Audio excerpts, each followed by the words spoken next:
Funding for This Is Nashville comes from you, our listeners, and Music City Prep Clinic, Nashville-based provider for PrEP and offering comprehensive sexual health services in an environment designed to be safe, professional, and shame-free. Learn more at musiccityprep.org. I'm Khalil Ekulona, and this is Nashville. It is hard to predict an emergency like a home fire or the devastating impact of severe weather like the recent tornadoes, floods, or hurricanes that have upended life for many right here in Tennessee. Other types of emergencies hopefully won't happen, but at some point we could face a disruption to a major utility where we don't have power, water, or cell service.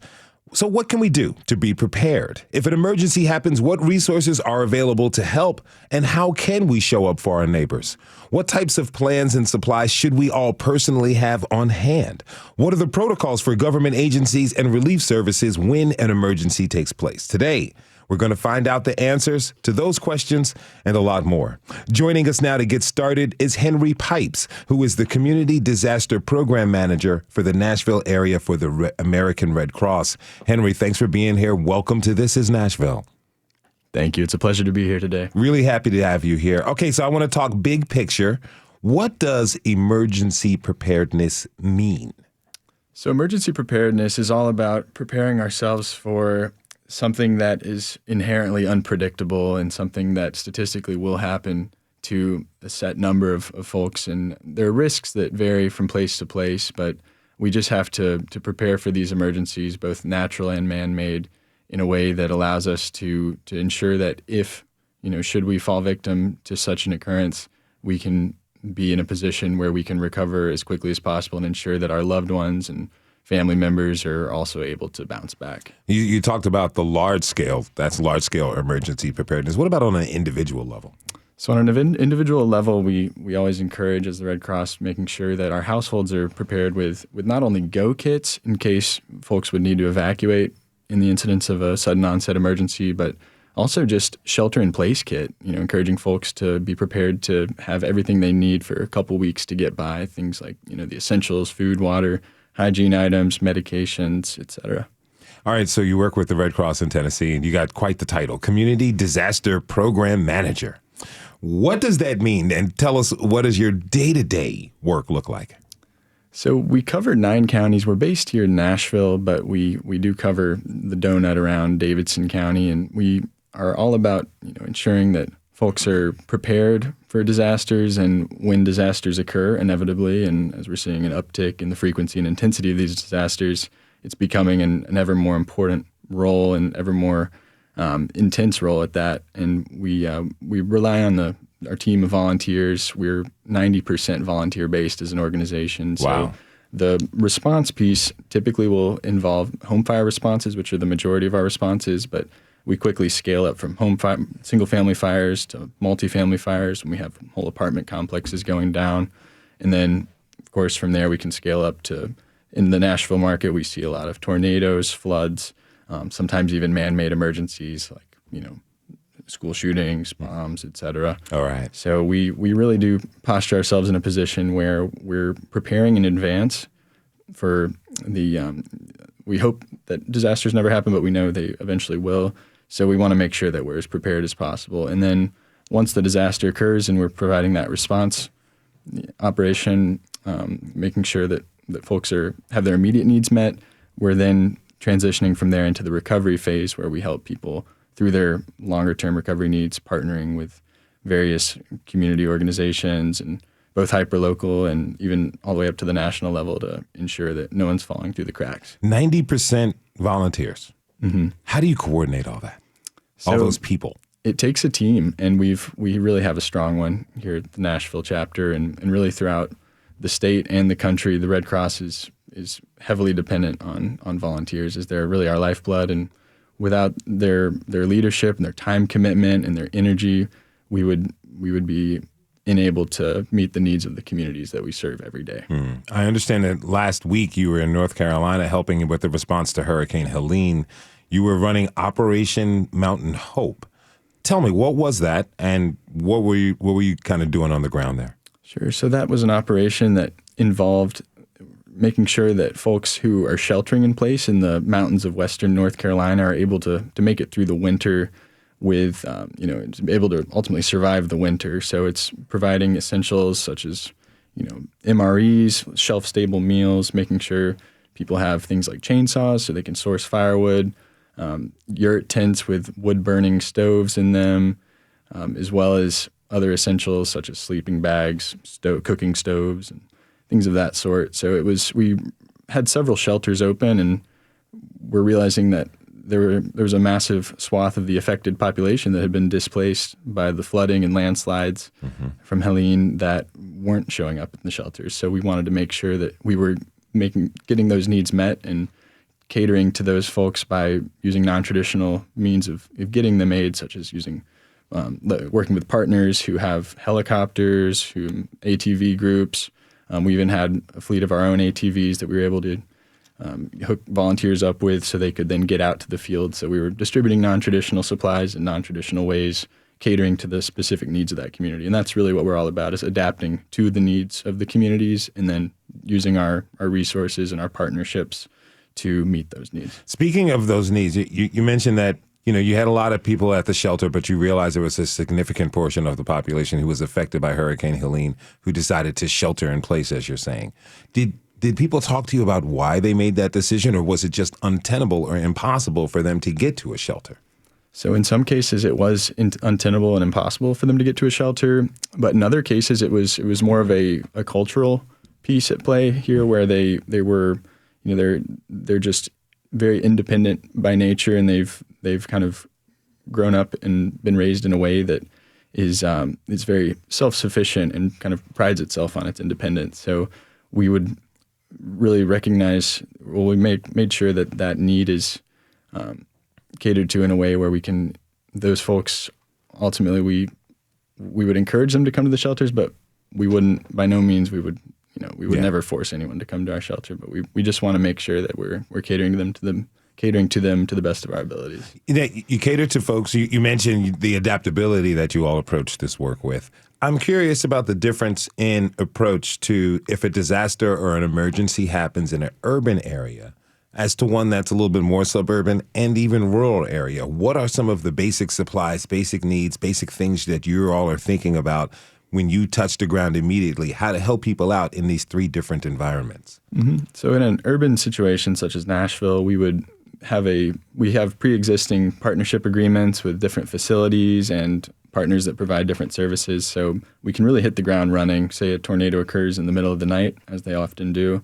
We will have in all of our counties that we cover various pre-positioned shelters that we can just literally flip a switch, have a key, turn the key, and get those shelters activated that night. Mm-hmm. So, in the off chance folks are displaced in the hundreds that night, or even the thousands, God forbid, we'll be able to sustain that influx of folks by activating our volunteer network and tapping into those shelter agreements. And we have warehouses pre-positioned full of things like cots, comfort kits with hygiene items, blankets. We also have, we care for pets as well. We allow pets to shelter with their human hosts. Yes. So that's another piece that we prepare for. So and it takes a team, it takes a community, and so we don't have brick and mortar proprietary Red Cross shelters that are just on standby all the time, but we have these evergreen agreements with various organizations that are willing to open up their churches, their schools, their community centers, et cetera, to allow us to really flip a switch and activate them in a moment's notice. And that's in all three, urban, rural, and suburban settings? Mm-hmm. Yeah, there are more of them in urban settings, as you can imagine, just more infrastructure and just more needs in general in an urban setting. Population density. Exactly. But we have them sprinkled throughout our counties, both urban and rural. All right, so I want to talk a little bit about what we can do to be prepared for an emergency. Most people definitely know that you should have some plan in place and some supplies, but I want to start with the plan. What kinds of plans should we have for ourselves and our families, particularly, let's say, the Middle Tennessee area? So it's really important to have a kit to be ready to bug out, if you will, to make sure that you're able to just leave on a moment's notice. Those kits, we recommend folks have all the essentials they would need for a few days to sustain themselves. And then if it's their shelter at home kit for a couple weeks. And if it's in terms of medication, we encourage folks to have at least a month. Okay, so I want to ask, okay, so break down what I need to have in a general kit. What do I need to have in a shelter at home kit? So in a general to-go kit, you would want things like 1 gallon of water per person per day. So that varies depending on your household size. You would want to make sure that you have non-perishable food items, so things like granola bars with a significant shelf life, and then canned goods aren't the best for your go bag considering the weight, and just you want to make sure you have a can opener and things like that. So that's more fit for a stay-at-home shelter-in-place kit. But we really like to think about Maslow's hierarchy of needs. So food, water. Red Cross would, if you can stay at home, your home is going to be your shelter, or your residence, your permanent residence is going to be your shelter. But we also provide that sheltering piece if needed, in which case we'd also be providing 3 meals a day, hygiene items, et cetera. But we also encourage, nowadays, connectivity is key. So we want to make sure folks are prepared with battery packs that are pre-charged, preloaded, and ready to go. And in terms of documentation, that's really important to back up, especially we have a pretty sick population at a baseline level. So it's really important that folks know what medications they're on, what doses they're on. So God forbid you lose everything and you find yourself in the street with nothing. You probably want to have in your go kit, a list of, it could be a paper list of all of your medications and dosages, or a backed up list that's on the cloud that you can tap into as soon as you get Wi-Fi or cellular connectivity. Okay, so earlier this year I was traveling. I spent a month overseas and talking to folks. My first time taking a trip like this. Talking to people, they said it's best to have a photocopy of your ID and your passport on you. So is that what you're suggesting? Like photocopy your IDs, photocopy something with your address. I've heard of situations where there's disasters where it's tough to tell where people live because the area was so devastated. Have your street address on you, have maybe photocopies of medical prescriptions and things of that nature, kind of tucked away, ready to go? Absolutely. Yeah, if you have a hard copy, that's great. But those documents that you just mentioned are also well worth having. So driver's license, even a deed, your electricity bills, things to prove your residence. And those are things that, if not backed up in a concrete way, you can back them up on the cloud, but it's just good to make sure you do have some kind of backup in place. Okay. Backup is key. If we lose power or cell service, should we coordinate someplace to meet with our family members or friends? Absolutely. That's a great point. I'm glad you brought it up. So it's important to have that sort of plan in place during blue sky before a disaster occurs, just so your family knows if they're in the area, physically where to meet you, and if they're out of the area, they know who to get in touch with to find out where you are and how you're doing, what your status is. Okay, so for those who are going to shelter at home, for having supplies at home, it's going to be a lot of extra food, water, potentially medicine. Should we build if we're capable of, like a dedicated emergency kit area with extra food and kind of look at it and update it every once in a while? Should we, most people have food and things in pantries. Should there be a closet or something for this is for emergencies, and we check on it? And how often should someone check on that? Yeah, it's a great question. So it's important to make sure that stock and that surplus of emergency supplies is in a safe place, because it does you no good if it's in a part of your home that's inaccessible or might be devastated by a disaster. So typically as we get a lot of tornadoes here in Middle Tennessee, you want your emergency supplies to be in a place that doesn't have windows, a place that's relatively protected from any sort of debris that could be flying at your house, or if the tornado hits your house directly, somewhere that's the most structurally sound part of your house. So that's essential to be able to shelter in place within arm's reach of your supplies, if possible. If not, it's not the end of the world, but it's definitely preferable to be able to have all of those things within our arm's reach, especially your go bag. Do you have an idea of how one can discover the most structurally sound portion of their home or apartment, if they didn't build it, if they're new to the place, or if they're just not aware of that type of thing?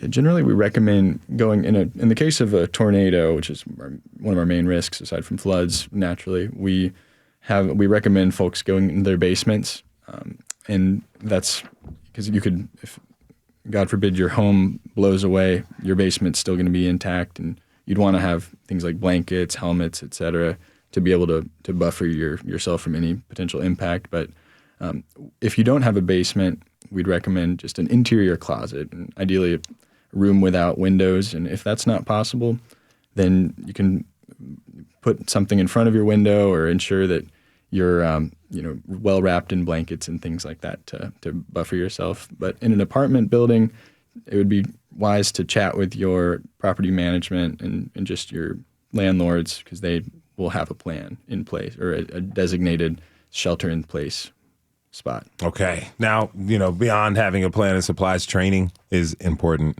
Tell me this, what kind of, emergency preparedness training does the Red Cross offer? What do you teach people? So we provide trainings to folks of all ages and all demographics and Spanish and English. And we start out at the elementary school level, teaching kids from ages 4 to 7 about basic emergency preparedness, and it caters to the local disaster portfolio. So in Davidson County, it's really geared heavily toward tornadoes, and then we touch on home fires as well. We call it preparedness with Pedro, and Pedro is a penguin. Okay. Sometimes we dress up like a penguin. Very nice. Have you worn the penguin suit? I have not, but we do have across the state. Nashville actually needs to get a penguin suit, but other chapters throughout Tennessee have penguin suits. You leave the penguin suit to the interns. I got it. Okay. Exactly. So we provide that youth education piece, and then we also have a program called Be Red Cross Ready, where it tends to run about an hour or so, and we can tailor that toward middle schoolers, high schoolers, college students. We've even done these presentations at senior centers. So we really do cater to the specific demographics that request such trainings, and we're happy to do them. We do them multiple times a week throughout our communities. Now, 90% volunteers. If somebody who's listening wants to volunteer, what's the process? How can they get involved in signing up for some of the trainings and what you all do? So by going on to redcross.org/volunteer, folks can learn about all the opportunities available to them to volunteer. If they wanted to be on our disaster action team, which is the 24/7, 365 response mechanism for smaller scale disasters, such as single family fires, which is our most frequent disaster, they can do that. Or if they wanted to learn more about what to do if there were a larger disaster, such as support in a shelter or provide mass feeding or other mass care related activities, we provide trainings specific to each of those individual activities. All right. Now, I want to ask you this final question before I let you go. You have worked locally. You've worked even in other states. You just came back from North Carolina, and you've worked internationally in this field, responding to help people who are in need. Tell me this. Why were you called to this work, and what keeps you going? So for me, it's all about preventing and alleviating human suffering. That's really what helps. That gives me a sense of purpose at the end of the day, service to others. So Red Cross I found a community of like-minded individuals that are gathered around a shared mission, and that is just that, to prevent and alleviate human suffering. And it just gives me a true pleasure. It's a deep-seated, it gives my life meaning ultimately, and it's something that I plan on doing until, even through retirement as a volunteer and till the end. It's something that I'm really proud to be a part of, and it's a true pleasure and honor to be able to carry the torch and help lead this team here in Nashville, my hometown. Henry Pipes is the Community Disaster Program Manager for the Nashville area for the American Red Cross. Henry, thanks for being here, and thanks for the work that you're doing, my friend. Thank you. It's a pleasure. All right, we are going to take a short break. On the other side, we're going to ask the question, where can you turn if you want to lend a helping hand to others when an emergency happens? Our guests have the answers. We'll be right back. This is Nashville.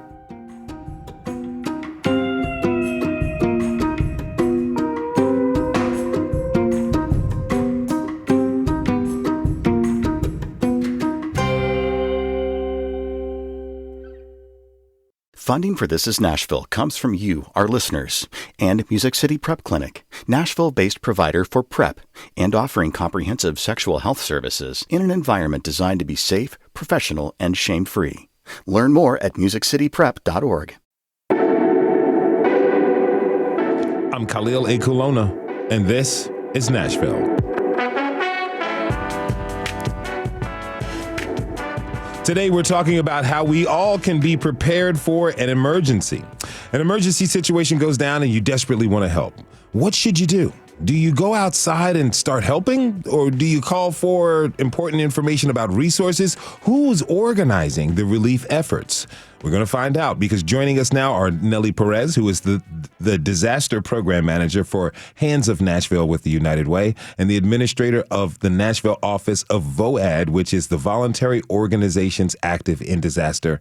And we're joined by Alex Dorman, the senior director of community partnerships for Hands on Nashville, powered by the United Way of Greater Nashville, who's involved in the long-term recovery efforts from local disasters, including helping those impacted by the 2023 tornadoes. Nellie and Alex, thank you so much for being here. Welcome to the show.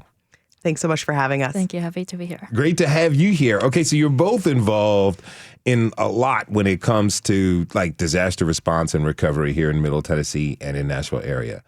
I want to hear a little bit about the roles, a little bit more about what you all do. Alex, give me some info on what you do. Yeah, definitely. So I'll stick to my work around disaster.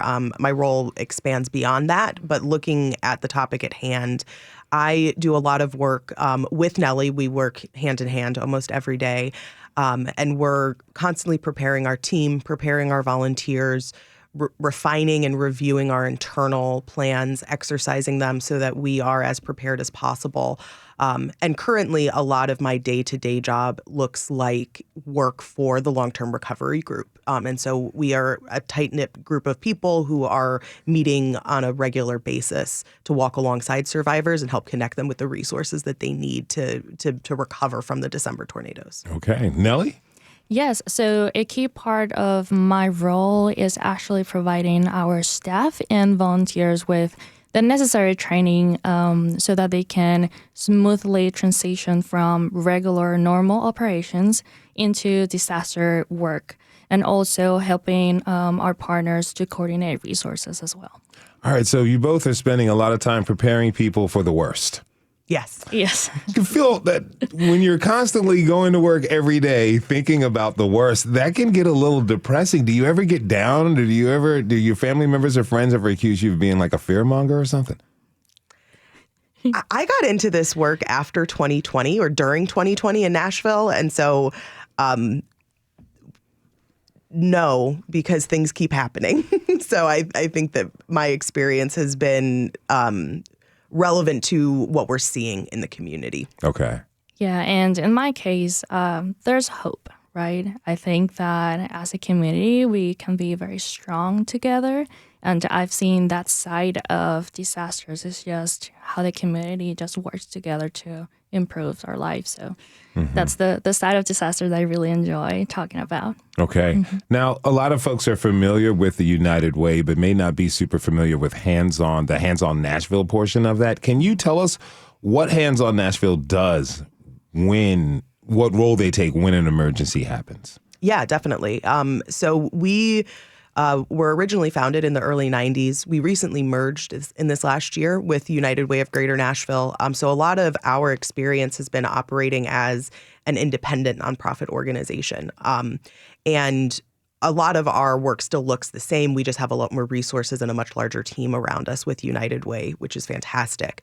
But a lot of what we are doing in a response is coordinating the spontaneous or unaffiliated volunteers. So from the previous guest, the American Red Cross folks, those folks are pre-trained. They know what they're doing. They have specific lanes and they're prepared to do that. There's also, though, always a huge outpouring of community support when something happens, like a tornado or a flood or a bomb. And so we have an agreement with the Office of Emergency Management as hands-on that we are the responsible entity to try to put a little bit of order to chaos so that the people who want to give back and volunteer and help those who are affected are able to do so in a way that is effective, keeps everybody safe, and also is coordinated with our emergency services so that we're not prioritizing debris removal at a place where NES really needs to get in to restore power to an apartment complex. I got you. Okay, so Nellie, tell me a little bit more about VOAD and its role in emergency response. Yes, absolutely. So as Alex was saying, there's really not a single organization or agency that will be able to meet all the needs, right, that happens after a disaster. So collaboration is really key for the success of any disaster response. So VOAD stands for Voluntary Organizations Active in Disaster. And the National VOAD is a coalition of dozens of organizations or partners that come together and are committed to provide resources and services to survivors after a disaster. And that extends all the way into long-term recovery as well. All right, so I understand both of you are disaster survivors, right? Yeah, That is that's correct. Can share with us what happened to you, Nelly. What did you experience? Yeah, so I am from Puerto Rico. And I will say that the 2017 Hurricane Maria, that was a disaster that impacted me and really changed my life and the way that I see emergencies, right? I am blessed to say that my family has always been on the preparedness side of things. Okay. So my perspective, although yes, we were directly impacted, we were in a position to help our neighbors.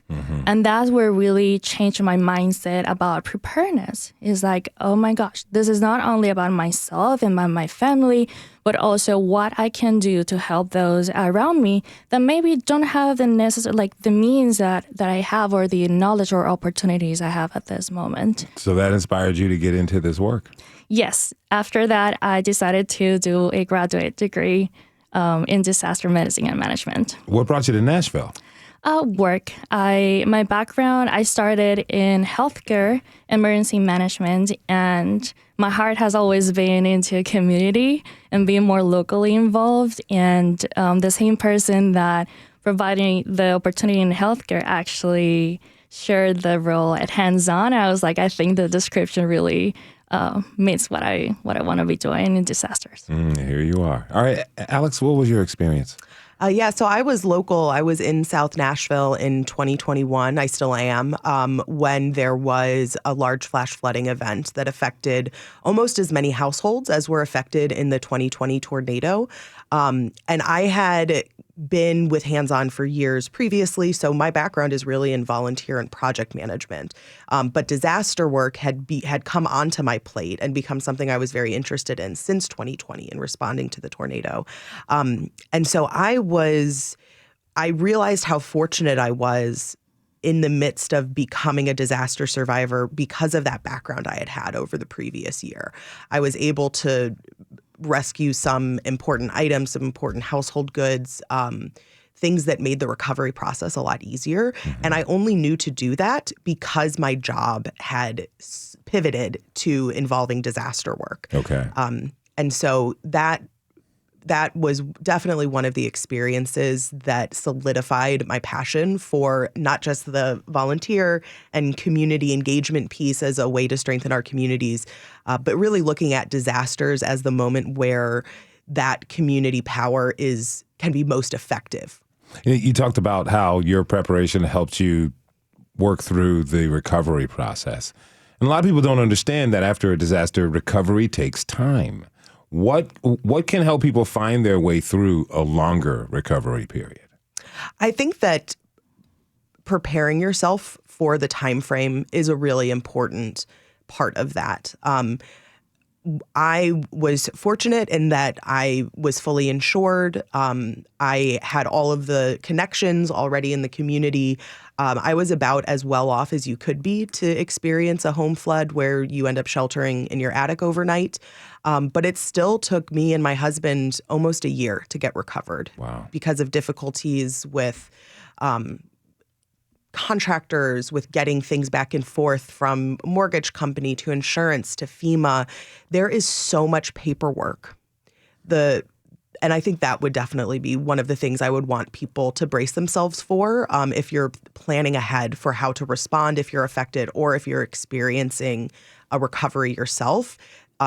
There is a level of bureaucratic work that has to be done that is very draining. Do you all offer assistance with that?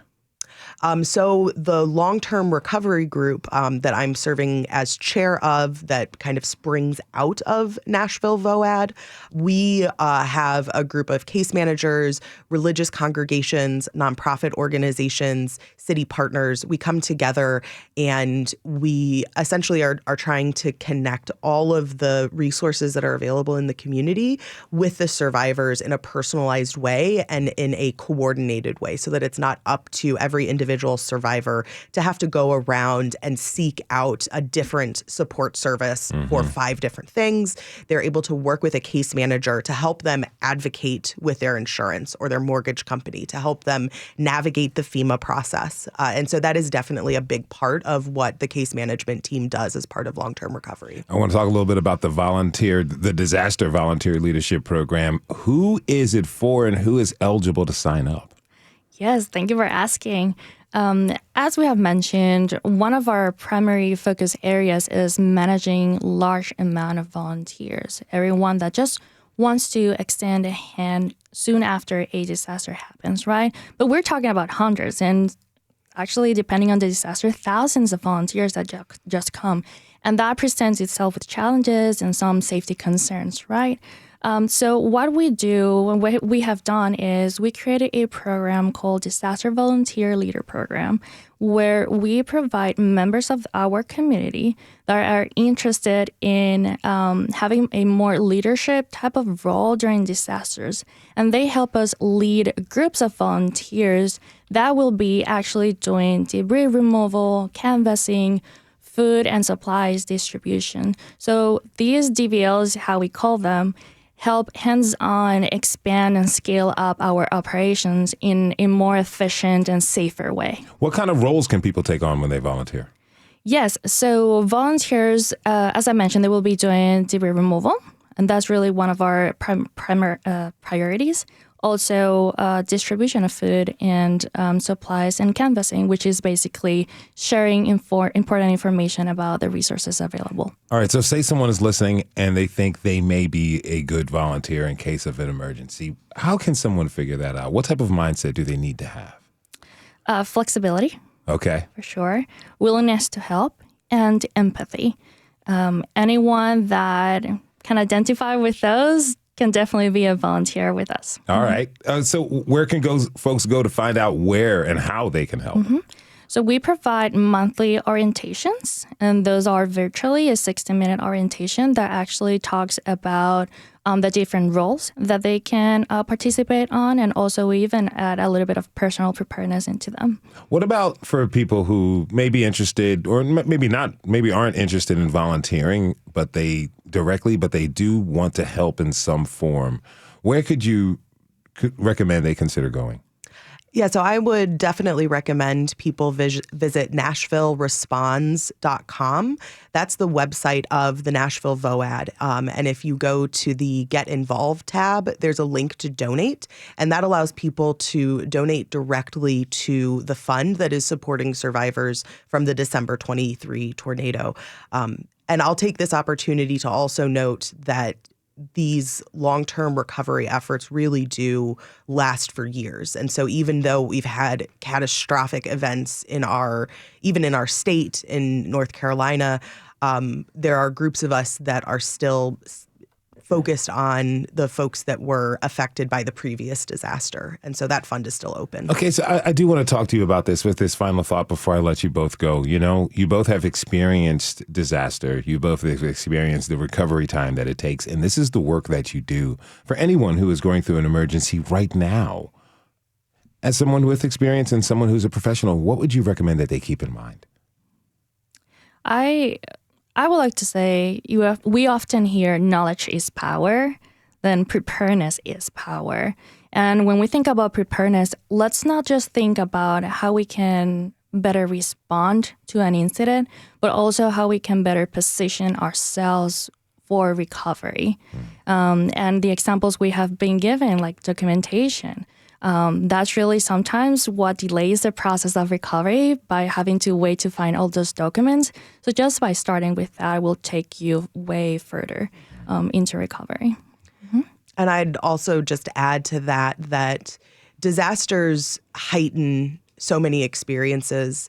And one of the things that they heighten is that neighborly impulse. We see a lot of love and a lot of care come out of communities in the wake of disaster. So anyone who is at any point in this cycle and it has been affected, I would offer that you are not alone. There are many people in our community and across many communities that really care about those who are affected and helping get people to rebuild their lives and get back on their feet. All right. Alex Dorman is the Senior Director of Community Partnerships for Hands on Nashville, and Nellie Perez is the Disaster Program Manager for Hands of Nashville with the United Way and Administrator of the Nashville Office of VOAD. Thank you both so much for being here, and thank you for the work that you're doing for the community. Appreciate it. Thank you for having us. Thank you. All right, we're going to take one last break. When we come back, we're going to learn about how agencies and public safety officers here in Nashville and Middle Tennessee work together to prepare for large events and response to emergencies when they happen. This is Nashville.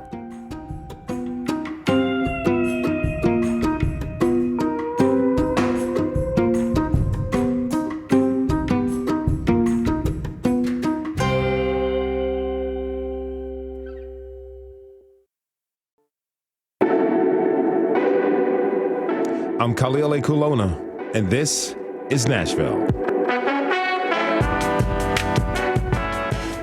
Today, we're talking about how we all can be prepared for an emergency. Those events like a house fire, recent severe weather, or a large event like the loss of a major service we all depend on. Joining us now to share how Nashville and Middle Tennessee are prepared for an emergency is Chief William Swan, who is the Director-in-Chief of the Nashville Fire Department and the Nashville Office of Emergency Management. Chief Swan has served in the Army before joining the Nashville Fire Department, where he has served for over 29 years, y'all. Chief Swan, it's a real honor to have you here, sir. Thank you for being here. Welcome to This is Nashville. Absolutely. Listen, let me tell you, it's my honor. As a public servant, I think you would ask any public servant from fire, or OEM, or PD, or any of our so many servants, it's an honor to be in this position. We don't take it lightly, and it is an absolute honor. So thank you. Yes, it's appreciate you being here. Okay, you talked about the position and the reverence for it. Director of the Chief of the Nashville Fire Department, also the Director of the Office of Emergency Management. For those who don't know, tell us, what is the Office of Emergency Management? Yeah, that's a great question. Well, the Office of Emergency Management, even in the title itself, it sort of gives you a big hint. Mm-hmm. But it's an office that really handles all of the emergencies that happen in Nashville. Let's say that we have something that totally overtaxes one department. We may have an incident like we think about a bombing, or we think about a flooding event, or a tornado, or even our planned events that we have in the city. It may be a marathon or many concerts that we see.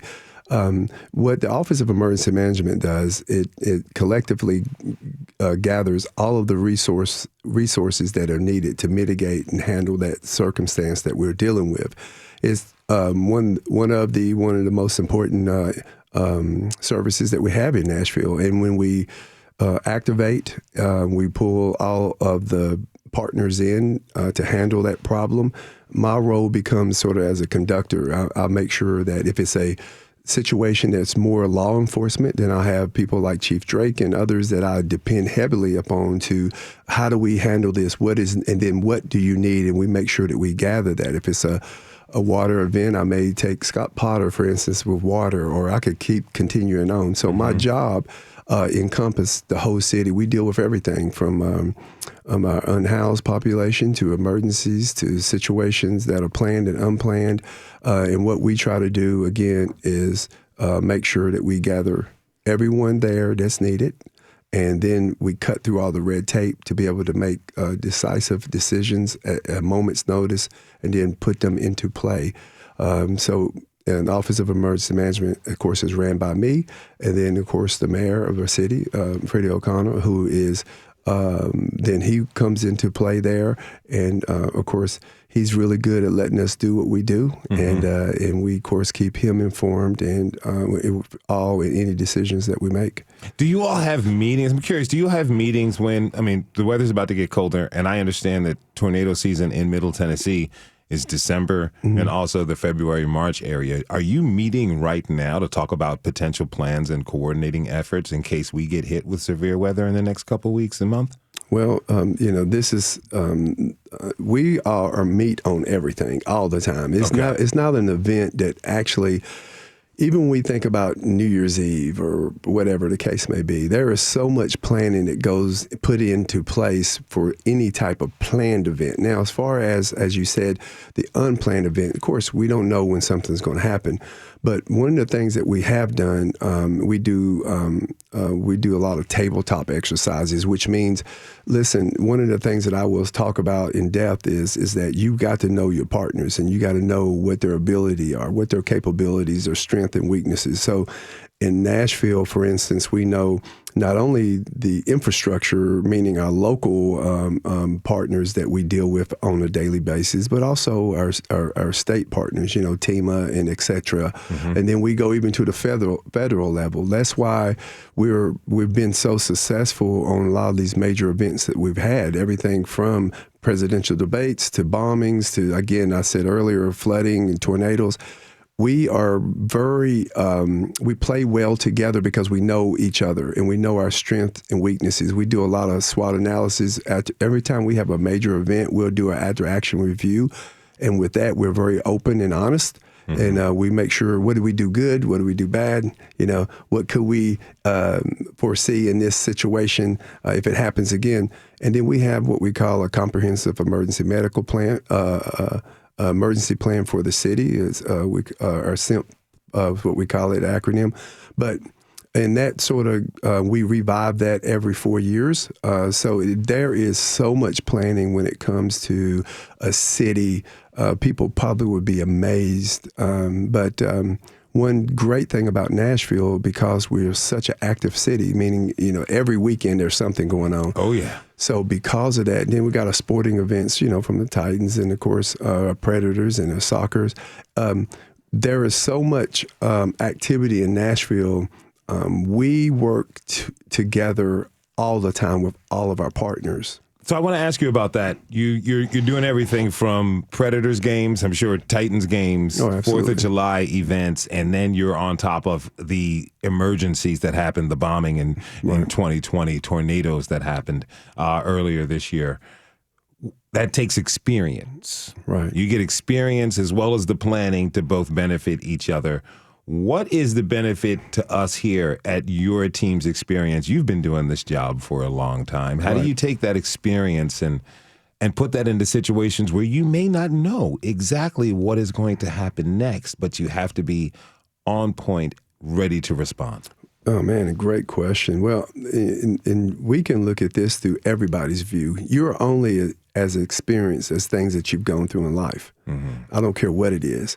So there are 4 principles that I actually use in life challenges, not just emergencies, but my own personal life, from work, play, or whatever. And it is 4 things that I live by. And it is, number 1, you have to analyze the circumstance that you're dealing with. And number 2, you got to make a plan. And then you implement that plan. And then you constantly reevaluate the plan, because sometimes you got to pull that plan back in and again, go back through the process again. So it's again, analyze, make a plan, implement it, and then reevaluate it. So one of the things that we do very well in Nashville, because as I stated earlier, we've had so many experiences, it just makes us better at being able to, at least, number 1, when you have a circumstance that happened, you know who your partners are. I will say this, and when I go out and I speak to many different agencies about, particularly about knowing your partners and knowing what their strengths and their weaknesses are, that's vital, because when you have something hits, it's not like you get a break. It's not like you get a tornado. But in Nashville, listen, the Nashville Fire Department, we deal with shootings, stabbings, homicides, suicides, drownings, overdose, suspicious packages. Again, all of these events, then OEMs connected to it. So we make anywhere between 31 to 3,200 calls in 6 days. Wow. It never stops. So it's just because you have something major, big happens, doesn't mean those other things do not happen. So it is imperative that we do a lot of training. Training is very essential for everything. We think about things. Our partnerships are very strong.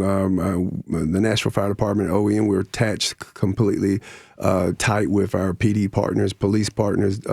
Even when we've seen something as devastating as the school shooting, again, it was a lot of things that were pre-planned there as far as training that was put in place to really help us in that event, again, as tragic and horrific as it is. Mm-hmm. So we realized that for us, staying on top of our training and understanding that you cannot get enough of preparing, and then having a good relationship to our neighbor cities. We have strong connections with, if, for instance, we've seen what happened in Florida, and we've seen what happened in East Tennessee and North Carolina.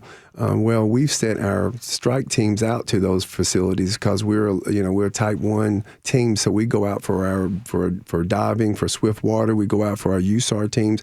Our teams actually deploy to these other places. It's not just here, Davidson County, and it's not just here, state, but it's actually wherever they're needed. Mm-hmm. We have an air rescue, and a lot of people don't know about it. It's a HEART team, which is air rescue that we work closely with for Tennessee Highway Patrol and the Army Guard. We've got flight medics that go in and extract people and stuff like this. So it's a lot of training involved. Okay, I got about 3 minutes left. Okay. I do want to get to some of the resources that OEM has for citizens that we can sign up for. Briefly, tell me, what is the Metro Emergency Alerts Notification System? Right, you can go sign up for that, and what that will do, it will give you any type of emergency that may occur. You'll get a call. If it's a tornado, of course, we want everybody to always stay plugged into all the social media and news outlets, especially those that are really true to give out media, give out information. But means is very important to get signed up for, and you'll get notices of when there's an emergency or something else happens in your neighborhood. Okay, now tell me about NERV, Nashville Emergency Response Viewing Engine. Yes, now that's another great tool that individuals can sign up for, go to, and it just shows you really where if there's a interstate or road that's blocked or caused because of some type of flooding event or something. So again, being informed is one of those things that's going to help you be able to be more prepared for an emergency. Mm-hmm. And there's a lot of tools out here that, like your radio, right? This is a wonderful, since 22, I think you was telling me about you being in place. Staying informed is something that we want to have everybody encourage them to do. These are free means and nerves you can sign up for and get constant information that's going to help you be better. All right, I got 2 minutes. I really want to talk briefly about the Community Emergency Response Teams, also known as CERT. Who is the CERT program for, and what's involved in the training that folks go through? All right, great question. So the CERT program is actually administered through the Office of Emergency Management. You have a great team there of individuals that will come out to your organization. It could be, we do a lot of businesses, we do a lot of universities and schools and colleges. Where an individual can sign up to actually get this. It's just going to give you awareness. It's going to, some of the guests that you had on earlier, they was talking about emergency kits and things to do and not to do. And these are just a good way that's going to really get a little bit more personal with you, to give you these tools. It's going to help you talk about emergency plans for evacuation in your house if you have a fire or something, and things when you stay in place in your house. And when you're traveling, there were so many things said before I even got on here, and I don't want to rehash any of those, but I will say the best thing that you can do is to try to be prepared. And being prepared, it doesn't mean that you are prepared for a certain incident, but there are basic things that you can do so that if something happens, you'll have a general protection or covering that's going to make things a little bit easier for you. All right, last question for you real quick. People in emergencies are suffering some of the worst things that they will experience in their lives. People are in panic. People may be in shock. What do you want folks to keep in mind about their emotions during an emergency? Well, this is a tough one because we deal with it all the time. But when we talk about emergencies or any type of situation, I tell my son this, he's 18, right? Yeah. You got to take the emotions out of it. and you got to deal with what's logical and facts, and that's difficult. But in times of uncertainty, your safety is always our top priority, and we are committed as public servants to come and give the best care, and anything that we can do to make things better, that's what we are. So Jen, again, for you, just be prepared, stay alert, stay alive, and know that you've got servants that put their life on the line every day because they love what they do. Chief William Swan is the director of the Nashville Fire Department and the Office of Emergency Management. Chief Swan, thank you again for being here. It's my absolute pleasure. And a note to our listeners, we have links to all of the resources, trainings, and programs that we've talked about on today's web post. You can find that at thisisnashville.org. And thanks to you for tuning in this hour. This is Nashville is a production of Nashville Public Radio. Today's episode was produced by Catherine Cece, directed by Tasha A.F. Lemley. Our technical director and board operators, Liv Lombardi. Masterminds behind our music are LaRonja and Namir Blade. Special thanks to all of you who are listening. You can listen back at thisisnashville.org or wherever you get good podcasts. Call us up, leave us a message at 615-751-2500 if you want to tell us how you think about the show or if you have an idea for the show. This is Nashville. I'm Khalil Lake Alona. We'll see you tomorrow, everybody, and be good to each other.